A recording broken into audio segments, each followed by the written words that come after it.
Hello everyone. Next type of pronoun is our reciprocal pronoun.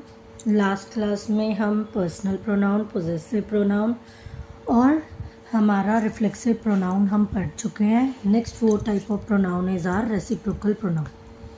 Basically ये वो pronoun होता है जो कि एक्सप्रेस करता है म्यूचुअल एक्शन और रिलेशनशिप. रेसिप्रोकल प्रोनाउन जो होता है टू टाइप्स का होता है. एक होता है ईच अदर और एक होता है वन अनदर. अभी मैं इसके बारे में समझाऊंगी. ईच अदर जो है हम कब यूज़ करते हैं और वन अनदर हम कब यूज़ करते हैं. म्यूचुअल एक्शन और रिलेशनशिप. ठीक है. टू और मोर subjects acting in the same way. It means कि ना जब सब्जेक्ट जो हो या तो वो दो या फिर दो से ज़्यादा और एक्ट कर रहा है सेम वे में. ठीक है. बेसिकली हम इसके बारे में हम ये कह सकते हैं कि ना अगर एक पर्सन जो है दूसरे पर्सन से बात कर रहा है तो ए भी इन्वॉल्व है इसके अंदर और बी भी इन्वॉल्व है और दोनों क्या कर रहे हैं, दोनों एक दूसरे से बात कर रहे हैं. इसी को हम कहते हैं म्यूचुअल एक्शन या फिर हम कह सकते हैं कि टू और मोर सब्जेक्ट्स जो है acting in the same way. मतलब पहली बात तो दो पर्सन या दो से ज़्यादा पर्सन का होना ज़रूरी है. सेकेंड थिंग इज़ जो वो दो पर्सन हो या दो से ज़्यादा पर्सन हो वो जो हो सेम वे में ही एक्ट कर रहे हो. मैंने कहा ए जो है A is talking to B. ठीक है. अब यहाँ ए भी इन्वॉल्व है और बी भी इन्वॉल्व है और वो दोनों क्या कर रहे हैं, बातचीत कर रहे हैं, टॉक कर रहे हैं. तो सेम वे में हुआ. बट अब यहाँ सिर्फ दो पर्सन की बात आ रही है. तो हमें ये ध्यान रखना है जब हम ईच अदर यूज़ करते हैं तो वो हम हमेशा दो पर्सन के लिए या दो थिंग के लिए यूज़ करते हैं. और वन अनदर जब हम यूज़ करते हैं वो मोर देन टू के लिए यूज़ करते हैं. इन दोनों में डिफरेंस बस इतना है. पहली बात, रेसिप्रोकल प्रोनाउन जो होता है हमारा टू टाइप्स का होता है, ईच अदर और वन अनदर. ईच अदर जो होता है वो दो लोगों या दो थिंग के लिए यूज़ होता है और वन अनदर जो होता है मोर देन टू के लिए. चाहे उसमें 100 आए, चाहे 1000 आए, कितने भी आए, पर मोर देन टू. अब यहाँ मैंने सिर्फ एक ए और बी इन्वॉल्व है.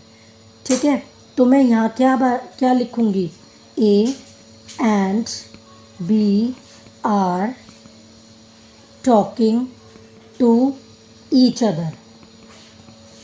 यहाँ मैं वन अनदर का यूज़ नहीं करूँगी. यहाँ मैं दो पर्सन की बात कर रही हूँ और वो सेम वे में ही काम कर रहे हैं. तो यहाँ मैं लिखूँगी talking to each other. One another लिखूँगी तो वो गलत हो जाएगा. ठीक है. सिंपल सी बात हमें इसमें लर्न करनी है, या तो टू और मोर देन टू पर्सन और थिंग जो है इन्वॉल्व होनी चाहिए. ठीक है. अगर मैंने शॉर्ट में बोलूँ तो. और पहला पॉइंट तो हमारा मेन ये हो गया. सेकंड पॉइंट हमारा कहता है कि ना वो दोनों जो हैं, दोनों या सब doing the same thing. Reciprocal pronoun में हमें ये ध्यान रखना है कि दो या दो से ज़्यादा पर्सन होने चाहिए या थिंग इन्वॉल्व होनी चाहिए. और सेकंड थिंग इज़ दोनों जो हैं सेम थिंग परफॉर्म कर रहे हों, एक्ट कर रहे हों, या कुछ भी हम कह सकते हैं. ठीक है. मैं वन अनदर का एग्ज़ाम्पल बोलूँ. हम इसे का एक एग्ज़ाम्पल देख लेते हैं. एग्ज़ाम्पल है मेरा, John and Mary love each other. Love एक ही वर्ब आ रही है. किसके लिए आ रही है, जॉन और मैरी, दो पर्सन के लिए आ रही है. क्या करते हैं, वो दोनों एक दूसरे से प्यार करते हैं, तो मैंने यूज़ करा ईच अदर. सेकंड देखें हम, the prisoners were all blaming one another. अब प्रिजनर्स क्या होते हैं, कैदी. वो क्या कर रहे थे, वो ब्लेम कर रहे थे। वर्ब तो हमारी ब्लेमिंग हो गई, वो ब्लेम कर रहे थे एक दूसरे को। अब यहाँ पे प्रिजनर्स तो लिख दिया, पर यहाँ पे 1 2 ऐसा कुछ मेंशन नहीं है, बस प्रिजनर्स करा हुआ है, यानी कि बहुत सारे प्रिजनर्स की बात हो रही है। वो एक दूसरे को ब्लेम कर रहे थे, तो हमने यहाँ ईच अदर ना यूज़ कर कर वन अनदर यूज़ करा। इन शॉर्ट अगर मैं शुरू से बोलूँ, reciprocal pronoun, 4 type of pronoun, हमारा वो प्रोनाउन होता है जो कि 2 टाइप्स का होता है, each other and one another.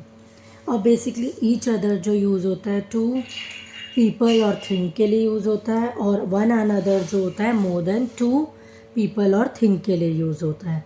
But एक कंडीशन है कि जो 2 हो या मोर देन 2 हो, सब जो हो एक सेम एक्ट परफॉर्म कर रहे हो, ठीक है। जैसे मैंने टॉकिंग की बात की, A and B are talking to each other.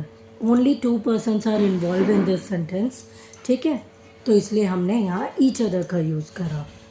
अब यहाँ अगर बहुत सारे लोग हो जाते, people are talking to one another, people, अब यहाँ 1 और 2 की बात नहीं हो रही, बहुत से लोगों की बात हो रही है, ठीक है। दैट्स वाई इधर each other ना आकर one another आएगा। Thank you.